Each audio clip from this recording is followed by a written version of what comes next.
চাল 1 মণ, ঘি 3 সের। ও ভোলে ঠাকুর, কি ব্যাপার? কুন্দল বাড়ির ছেলেরা সব দল বেঁধে কি ব্যাপার?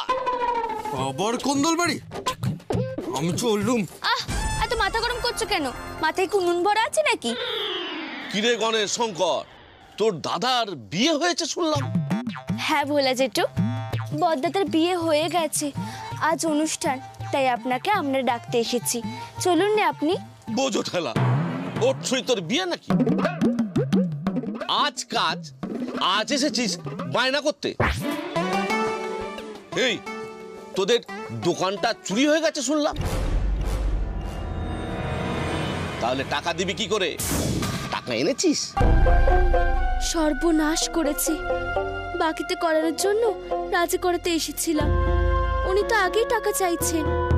দাদুকে যে বড় মুখ করে কথা দিয়ে এলাম আমি। ভোলা জেঠু, কয়েকদিন পর আপনার টাকা আমরা দিয়ে দেব। তোদের কাজটা আমি করে দিতে পারি, কিন্তু ভরসা পাচ্ছি না। ভরসা হারাবেন নে, আমরা ঠিক দিয়ে দেব। আগে টাকা জোগাড় কর, আমি 10 মিনিটের মধ্যে চলে যাব। আরে বাবা, আমাদের কাছে টাকা নেই বলেই তো তোমার কাছে এসেছি, নয়তো জগা ঠাকুরের কাছে যেতাম। না পুতুর, দাঁড়া, আমরা তো জগা ঠাকুরের কাছেই যাব। তিনি না ঢের ভালো রান্না করে তোমার থেকে, লোকেরা না আঙুল চেটে খায়। সেই তো, যেমন ভালো রান্না করে তেমন ভালো লোক। হ্যাঁ, জগার কাছে যা। হ্যাঁ, জগা তোদের গোবর রান্না করে খাওয়াবে। তাহলে আমরা জগা ঠাকুরের কাছে গেলাম, আমি বলে দিলুম। হ্যাঁ, তাই যাচ্ছি। পরে না আবার নাক পুলে কাঁদতে বসো না। আমি কাকে নিয়ে এসেছি?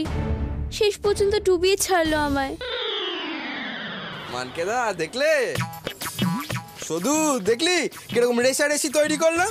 এবার দেখবি না ঘর থেকে হাতা খুন্তি নিয়ে আসবে।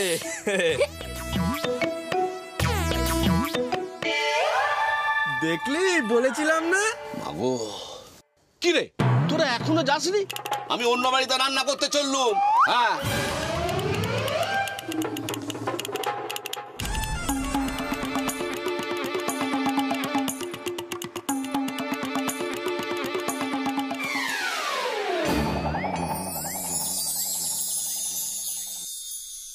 যারা বেশি কথা বলে তারা খুব বাজে কথা বলে। তুই তো। তুমি সেই ভোলা ঠাকুরের কাছে গিয়ে এমন আবল তাবল কথা বললে কেন? ভোলা ঠাকুর তো খুব রেগে গেলে। কি করব, তোর তো কত দোষে আমার দেখা আছে। তুই বলি ভোলা ঠাকুর আর জগা ঠাকুরের রেশারেশি করে নিয়ে যাবি, কিছুই তো মুখ ফুটে বলতে পারলি না। সেই জন্য আমি বললাম। সেই জন্য তো আমি কত কথা বললাম। তোমরা দুজনেই বড় পণ্ডিত বাপু, তা গণেশ তো খুব ছোট, সে ভুল করে বলে ফেলেছে। আর তুমি তুমি কেন এসব কথা বললে? হ্যাঁ, এখন ভোলা ঠাকুরকে রাজি করাতে না পেরে আমাদের দুজনের নামে দোষ দিচ্ছিস, তাই তো? তোর বুদ্ধিটাই বেকার। কি?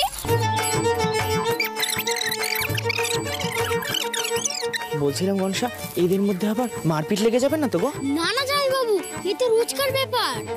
নে চল, এবার দেখবি জগা ঠাকুরকে আমি কি করে রাজি করাই। দোহাই তোমার নাওয়া পুত্র, তুমি দয়া করে তোমার মুখ কানার কুলো নেই। গনসা, তুমিও কিন্তু তোমার মুখ কানা খুলবে না, কেমন? এটাই আমাদের শেষ ভরসা। এই আমি মুখ বন্ধ করলাম বাবা। যতক্ষণ আমি বলছি ততক্ষণ তোমরা কেউ কথা বলবে না, কেমন? বলছিলাম বৌমনি, আমি কি কিছু বলতে পারি জগা খুড়োকে? না না, আপনি জামাই মানুষ। আপনি যদি আমাদের বাড়ির হয়ে কাউকে অনুরোধ করেন তাহলে দাদু খুব রাগ করবে। আমি বলবো, আসুন, এসো। তো পকামে, এই জগা ঠাকুর ডোবালে কে রান্না করবে? তুমি।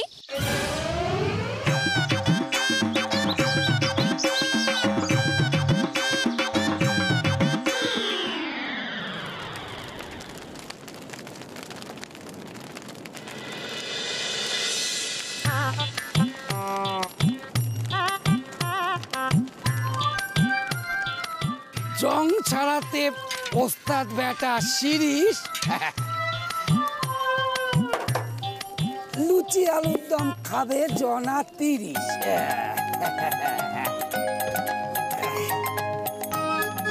জিয়ে ছাড়ো তেজপাতা আর জিরে গোটা,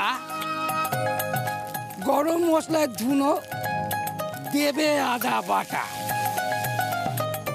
শুধু এদি জগা ঠাকুর কি এরকম ছড়া কেটে কেটে রান্না করে নাকি গো?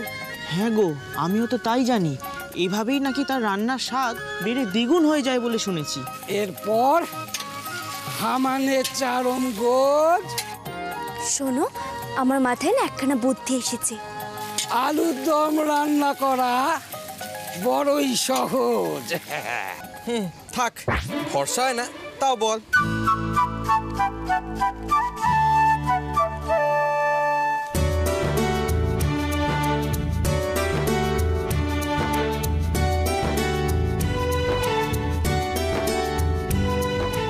কি হলো, মনে থাকবে?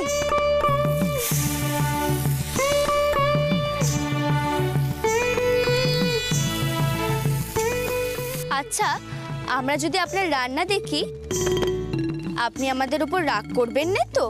শুধু দেখবো, লোভ দেবো না। তুই দেখবি কেন? আসলে আজ আমাদের বাড়িতে বউ ভাতে অনুষ্ঠান, কিন্তু দোকান চুরি হয়ে গেছে বলে আমাদের কাছে অত টাকা নেই। আর আপনাকে তো বাকিতে করার জন্য আমরা বলতে পারিনি, সেই কারণে ভাবলুম যে আমরা আপনার রান্না কান্না দেখে শিখে নিয়ে একেবারে বাড়িতে গিয়ে নিজেরাই করব।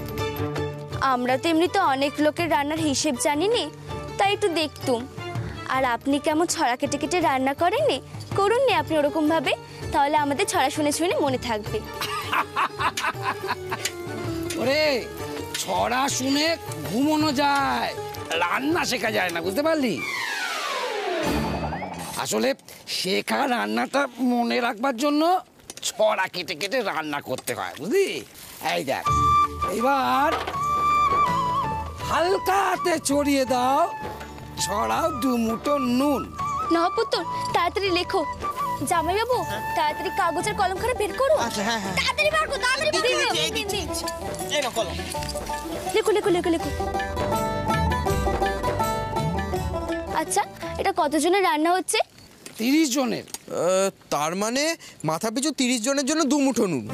2 মুঠো নুন আর এই ছোট মুঠো হলুদে গাইবে সবাই গুণ। নহপুত্র, লেখো লেখো, 1 মুঠো হলুদ। শোন, হলুদের মুঠো সবসময় ছোট হতে হবে। নুনের মতো যদি বড় মুঠো হয় তাহলে রান্না একেবারে পয়মাল। শোন, এগুলো একদিনে শিখে কি করা যায়? আমাকে কতদিন ধরে শিখতে হচ্ছে তা তোরা জানিস?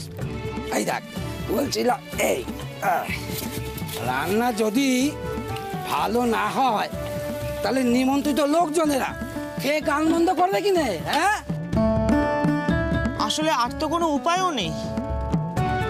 গাল বন্ধ করলে তাই মেনে নিতে হবে। যা যা, খারাপ খাইয়ে লোকের বদনাম না করে অনুষ্ঠানটাই বাতিল করে দে, বুঝতে পারলি? অনুষ্ঠান বাতিল করলে যে আমাদের আরো বড় বদনাম হবে। আর দাদুর তো একটা মান সম্মানের ব্যাপার আছে, সেই জন্য দাদু রাত্রিবেলা ঘুমোতে পারেনি। আর কাজখানা যদি বাতিল করেই দিই তাহলে যে দাদুর বাড়ির বাইরে পা দিতে পারবে না।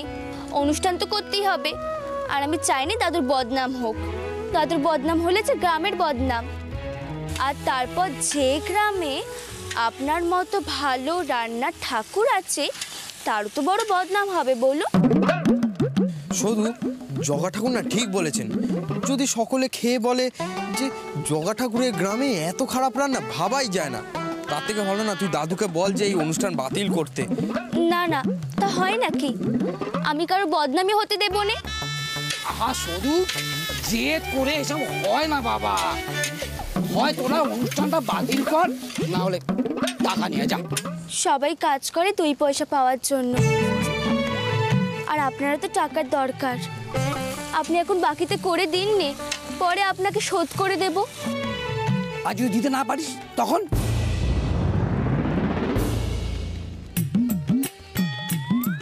যদি না দিতে পারি তাহলে আমি 1 মাসের জন্য আপনাকে রান্নার কাজে সাহায্য করে দেব। আপনি কি জানেন আমি কি কি করতে পারি? আমি কুটনো করতে পারি, মশলা পিষতে পারি, আমি লুচি ভাজতেও জানি। আমি আপনাকে জল তুলে এনে দেব, বাসনও ধুয়ে দেব। তাহলে আপনার টাকা শোধ হয়ে যাবে তো? আমি ছড়া কাটতেও জানি, শুনবেন? আড়াই সেরে করো চোখ, এক মুঠো কামিনী ভোগ, জাল দাও ভুলে আইস, তবেই বেড়ে হবে পায়েস, ঢালখানি খেজুর গুড়, গন্ধে সবার পেট ভুরভুর। কি বললি? চাল দাও ভুলে আয়েস, তবেই বেড়ে হবে পায়েস। বাহ বাহ বাহ বাহ বাহ। আচ্ছা শুধু তুই এত ছোট মেয়ে হয়ে কি করে ছড়া কেটে রান্না করতে পারিস রে? সদুদি তো ছড়া কেটে শাড়িও বিক্রি করতে পারে। আপনার ছড়াখানা ভালো লেগেছে? আমি আরো ছড়া বানিয়ে দেবো আপনাকে। আপনি এখন চলুন না আমাদের বাড়িতে, রান্নাখানা করে দিন। আমি গিয়ে তোদের রান্না করে দিয়ে আসবো। তোরা যা। আমি আসছি যা। আমি এক্ষুনি গিয়ে দাদুকে বলে আসছি। তাও পুত্র, গনসা, জামাইবাবু চলুন, চলো। চাল দাও ভুলে আয়েস, তবেই বেড়ে হবে পায়েস। কথাকাল লিখে রাখতে হবে। আজকের বৌভাত, অথচ কিছুই জোগাড় হয়নি এখনো।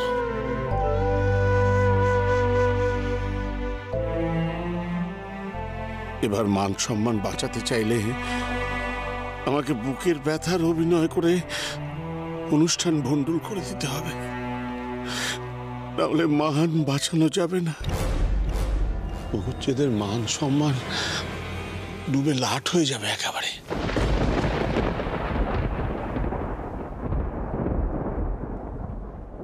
ও মারে, বলছি বাবা, বিনে পয়সায় কি কেউ রান্না করতে রাজি হবে বলুন? আর তাছাড়া রাঁধুনি এলেই বা রান্না হয়ে যাবে নাকি? বাজার লাগবে না। ও মারে, নাকি ওই আলের পাশ থেকে হেলেঞ্চা শাক তুলে এনে আঁকড়া চালের ভাত খাওয়াবেন নিমন্ত্রিতদের?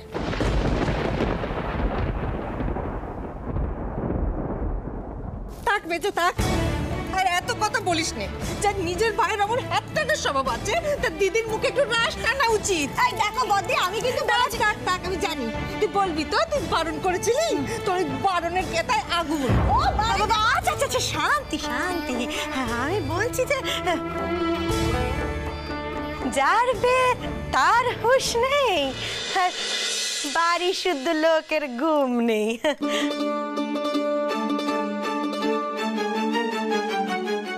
দানা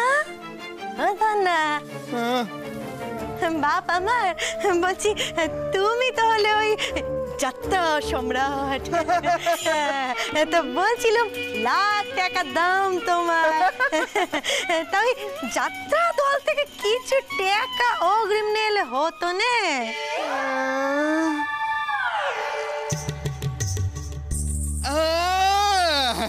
হ্যাঁ তো এ মা, ছোট করে এই বুদ্ধিটা তুমি আমায় কালকে দিতে পারলে না?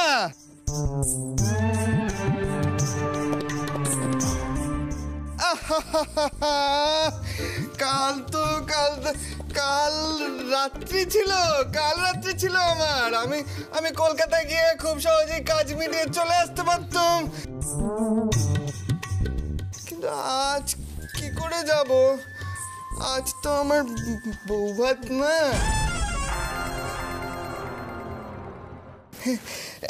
ঠিক আছে, আমার কাছে কিছু টাকা জমানো আছে,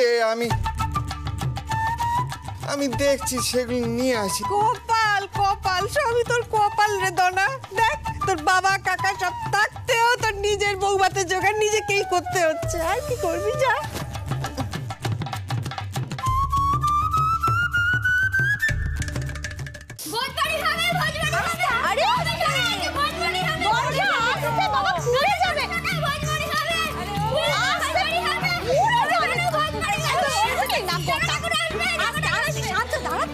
নবদাদা, একটু আসো। নবদাদা, পেছনের চাতালটা ভালোভাবে পরিষ্কার করে দেবে, কেমন? ওখানে জগাই ঠাকুর আসবেন। ওখানের জন্য ইট মাটি সব কিছু থাকে, উনুন বানানো হবে। আরে নবদাদা চলো চলো, আমাদেরকে তো মাটি দিয়ে উনুন তৈরি করতে হবে। ওরে ও দিদি, দিদি ভাই তুই এই অসাধ্য সাধন করলি কি করে? দাদু সেসব গল্প পড়াশুনো। হ্যাঁ দাদু। বাবা, মেজো জ্যাঠা মশাই, বড় জ্যাঠা মশাই, এবার তো বাজার আনতে যেতে হবে। বাজার? হ্যাঁ হ্যাঁ বাজার।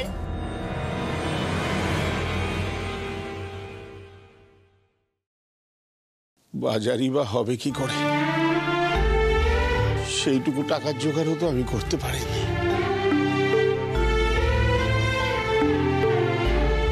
হ্যাঁ, আমারও তো যা অবস্থা তাতে তো মানে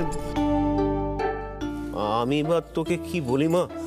বলি অনুষ্ঠানের দিনে এমন মন মারা হয়ে থাকলে চলে বলুন?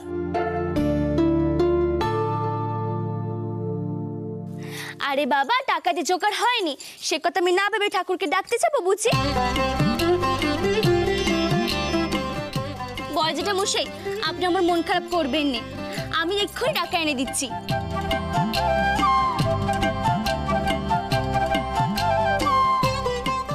তুই? হ্যাঁ টাকা। নবাবপুত্র আমার সঙ্গে এসো। গসা এসে থেকে নি। বাবা, এত অভাবের মধ্যে শুধু টাকা আনতে চলে গেল? হ্যাঁ, শুধু টাকা পাবে কোত্থেকে? বাবা, তাহলে আপনি ভেবে দেখুন, শুধু নিশ্চয়ই সংসার থেকে না টাকা চুরি করে টাকা সরাতো।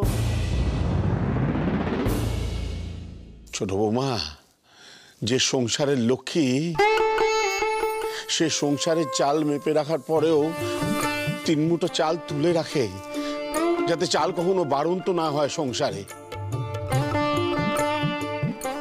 একে চুরি বলে না, সঞ্চয় বলে। বুঝলে নাকি আরো বুঝিয়ে বলতে হবে আমায়?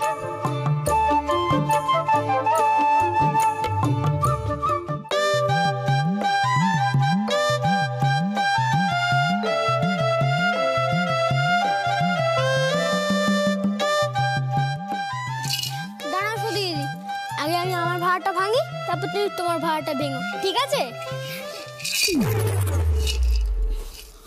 আচ্ছা শুধু দিদি, দাদু পরে আমাদের সব টাকাগুলো ফিরিয়ে দেবে তো? সেই ছোট্ট বেলা থেকে না আমি এর মধ্যে সব টাকা জমিয়েছি। তুমি কবে বড় হলে বলো তো গণসা?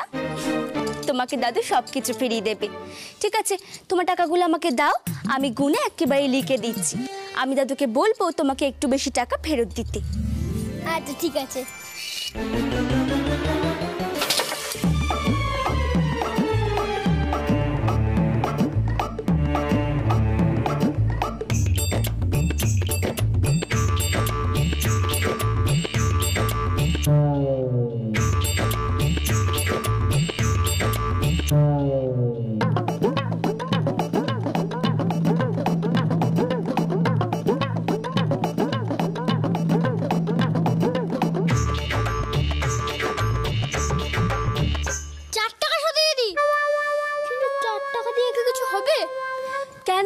গণসা, সবাই মিলে একটু একটু করে দিলেই তবেই তো টাকাখানা বাড়বে। আমরা যখন আমাদের মেয়েদের বিয়ে দিত তখন আমরা সবাই মিলে একটু একটু করে টাকা দিতাম। এইভাবে আমাদের মেয়েদের বিয়ে হতো। কত মেয়েকে পার করলাম আমি, আর এইটুকু আমি পারবো না? এই তুই আবার শুরু করেছিস তোর ওই পাকা পাকা কথা। বলেছি না তোর ওই পুতুলের বিয়ে দিয়ে আসল বিয়ে হয় না? পুতুল হোক বা মানুষ, বিয়ে তো বিয়েই হয় বাপু। আচ্ছা নবাব পুতুল, তুমি আমাকে সত্যি কথা বলো দেখিনি, তোমার কাছে কি সত্যিই কিছু জমানো নেই, নাকি তুমি টাকা কানা খরচ করতে চাও নি? দাদু তো পরে শোধ করে দেবে। এই দেখ, তোর এই খেলনার বিয়ের মতো না আমার কাছে খেলনার টাকা নেই। আচ্ছা বাবা ঠিক আছে ঠিক আছে। উফ, এত খেপছো কেন বলো তো? ছোটদা, সজনীর সাথে এরকম রেগে রেগে কথা বললে আমি কিন্তু একান্ন ঝগড়া ধরবো। শান্তি বাবা শান্তি, আমি এবার ভাড়াখানা ভাঙবো।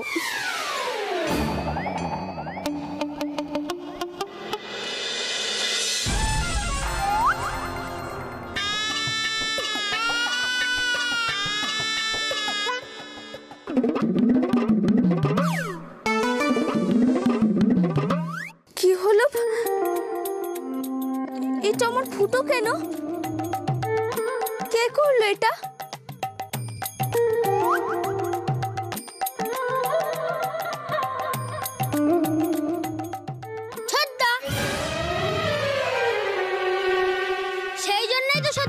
এই ঘুড়ি লাটাই চিক বড়শি জিলিপি লেমন জুসের অভাব হয় না, তাই না ছোটদা? নবাব পুত্তর, দেখ শুধু তুই কিন্তু একদম নিয়ম ভুলে যাস না। আমাদের দিনের একবারে ঝগড়া সেটা কিন্তু আমরা রাস্তায় করে ফেলেছি, কিন্তু আর ঝগড়া করতে পারবি না। তুমি আমাকে না জানি টাকা নিয়ে নিলে কেন? এটা তো চুরি। কেন? এই যে আমি তোকে যে এটা সেটা যে কিনে দিতাম সেসব তো এই পয়সা দিয়ে, আর তুইও তো খেয়েছিস, তাহলে এটা চুরি হলো কি করে? ঠিক তো, তাহলে এটা চুরি নয়। একদম ঠিক, আমি এটাই বলছিলাম। উফ, তোমরা একটু চুপ করে নে বাপু। আমি যদি জানতাম যে তুমি আমার কাছ থেকে টাকাগুলো নিয়েছো, তাহলে আমি কখনো খেতুম নি। আমি তো এই টাকাগুলো জমাতাম যাতে বিপদে কাজে লাগে, আর তুমি কি ঠিকানা করেছো যাতে আরো বিপদ বাড়ে। উফ, তুমি সত্যি সত্যি পথে ছেলে বাপু। এমন হবে আমি কি করে জানতাম? জানলে কি আর এই পয়সা খরচা করতাম?